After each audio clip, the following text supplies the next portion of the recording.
Adi in my life, asa kargador sa Amerika, o dagdako ra na imong amamasel din ha, kasimple. So ito na nga mga kasimple, isa nagyug katuig, wala jud ko ka exercise. Kaya mao na akong ingon sa kong afam nga. Kaya gipalitan ko sa kong afam, nagpadungog-dungog ra ko ani, anak ko aw, lami lang inakay sariling exercise gud sa balay no. Kay pagsugod pa lang nimo sa imong trabaho, exercise ka bago ka magtrabaho para ganahan tag limpyo. Kaya mao niya kung apam, wag yun na siya nagduha-duha, mopalit ani mga kasimple. Isa ka tuig na, wag yun ko ka-exercise. Kay dito sa isa ka balay namo sa una, naagi community namo dito Pikas, kay kuan, naagi siya sariling exercise room. Mao ni mga kasimple anak ko aw gusto na ako'y sariling machine dinhi sa balay, bahala gamay no, kani flat lang gyud ni siya, wala ni siya gunitanan. So kung gusto nimo mo palit og gunitanan sinsya na kay akong boses, pwede kaayo butangan nimo og gunitanan kay basig mahulog ka ba. So ayun na nga mga kasimple ang sitwasyon no, pag-uusapan natin ngayon sa kaning makapag-asawa kag afam ba. So katong kwento nga ni Cindy ba, katong kwento ni Cindy nga gitagaan siya sa iyang kwarta og 500,000 ki no, balik-balikon jud na anakon mga kasimple no, tinuod gyud na siya, dili na siya bakak-bakak no. Kung once gani mo ingong ga lie na siya aw, moingon niyo jud ko aw silosa gyud ka no. Kay gusto pud nimo ikaw pud ang imong afam ing ana. Dili ka maging ana kay dili ta pareha og sitwasyon. Ang sitwasyon ni Cindy nakarelate jud ko ana kay kana naagian jud nako na real talk rin siya, reality no. Tinuod ni siya, dili na siya bakak-bakak ug dili na siya yabang-yabang kaniha wala akong na-interview no, pero tinuod nang giingon ni Cindy kay naagian pod nako na siya. Kay sa una nagikan kog abroad kay bawo gyud ang ako ang bana no, kung wala pa mi nakita ng afam, chat rami ana sa katuig og 3 months. Ana pa siya, pila imong sweldo day?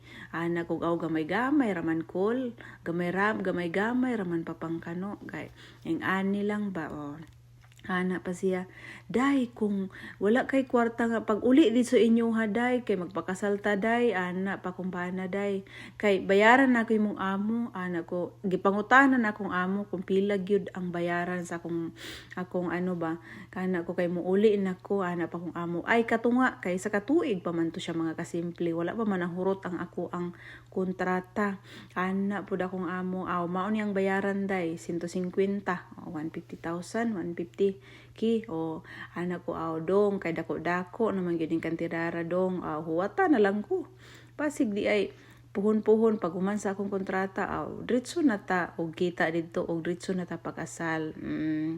Kung tinuod ka dong, kung dili ka tinuod tao-tao ka lang bahala ka, di ka kahuwat nako, basta huwata na lang ko kay sayang man kaayo ng kwarta dong, imuha ng ibayad sa ko adong ayan ato na lang ng gastoson sa tong kasal mao to siguro giganahan gyud akong afam, mautong afam nako support kaayo na sa kuha, bahala wala pa mi nagita anak niya mga kasimple, muhatag na gyud na siya, magpadala na gyud na siya sa akong anak, di ba kay single mother ko day nga nagkita mi ani, pero si Cindy kay single si Cindy, bahala na si Cindy unsa iyang buhaton, di pa siya sa magpakasal or kuan bago sila bago sila magpakasal or ano, basta ako mga kasimple anak gyud ko gusto gyud nako kanang tao gyud nga tinuod no, bahala tiguwang bata basta totoo gyud siya buutan mao gina kong giyampo sa Ginoo sa una.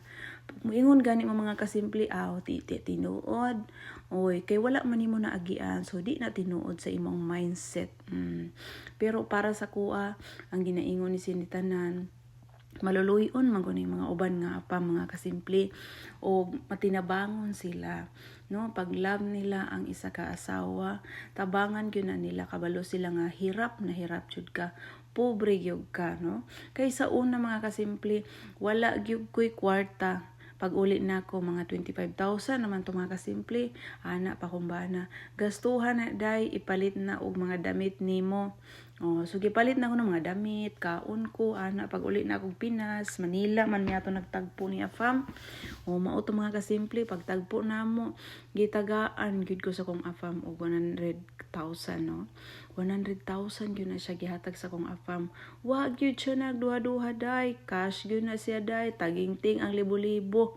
Anak ko, grabe yun niya kong afam. Uy, kabuutan yun anin niya. Mauto day, wag yun ko nagduha-duha day. Gipakaslan yun na ko siya dayon. Isa pa mga kasimple, bago ko ni uli, bago minanguli, naag yun nagproseso sa mong kasal. O diba, nagbayad ra ko mga kasimple. So unya, nisalig yun ang akong bana. Nisalig yun si afam sa padala-padalag kwarta. Kung afam pa na dili na tinuod o dili na siya supportive nimo, di man na siya padalag kantidad nga magpaayos mo kasal ninyo sa Pilipinas. O diba? So tinuod yun na siya mga kasimple. Moingon mo, nagyabang-yabang ka. Kung nagyabang-yabang ko, silos ra na. Maura yun akong ingon sa inyo ha. Kung moingon gani kang nagyabang-yabang or ano, silos ra na mga kasimple. Kung wala na nimo naagian, okay ra na siya. Basta na ka sa Amerika, ako nang balik-balikon, basta paningkamot gyud kay kitang mga Pilipina, dili gyud ta malabuan, no? Kita gyud paningkamot ta, diskarte mga Pilipina pa, madiskarte gyud. Mao na mga kasimple, paghatag sa kong bana sa 100,000 giingnan gyud ko niya pang shopping na nimo sa imong pamilya day. Kay wa man kay kwarta, wa man jud kabalo jud siya nga wa koy kwartan dala ato. 25,000 ra mga kasimple ha. Akong dala ato nga time 25,000 kira mo nagitagaan jud pag-ana pa siya sa una, wala pa mi nagkita na siya. Pagkita nato day tagaan ta kag cash day kay para i-shopping nimo imong pamilya. Pag uli na mo sa Davao day, grabe day gipalitan niya ako mga igsuon og nagtan-aw man siya sa akong mga igsuon kay na nga naaman mi sa hotel nagstay. Pag tan-aw niya sa akong mga igsuon, wala may mga cellphone sila. Oy, nagtan-aw ra man taon sila TV. Ana siya daday mo mga igsuon day dito sa mall day kay atua silang palitan og cellphone. Ala day, pila di ay ang ako mga mga kasimple lang igsuon, upat sila. Plus akong igagaw pa gipalitan niya og cellphone.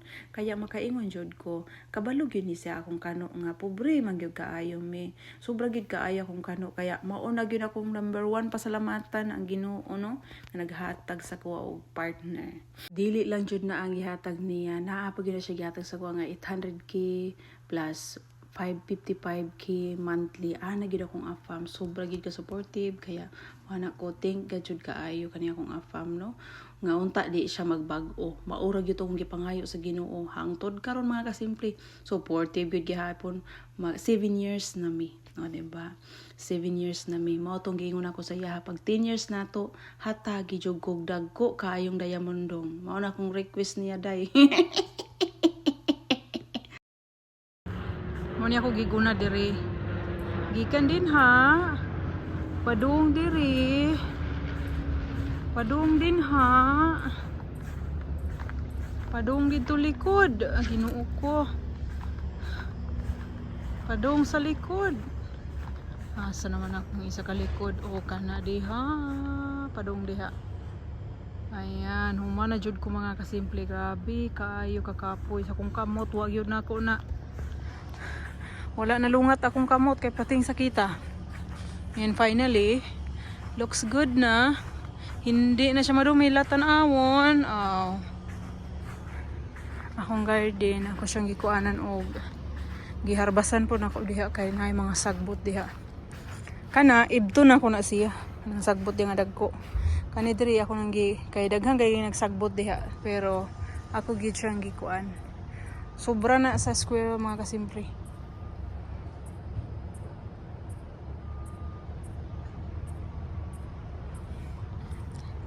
Yan, sobra ni sa squirrel. Unta, mawa natin mga squirrel, oy.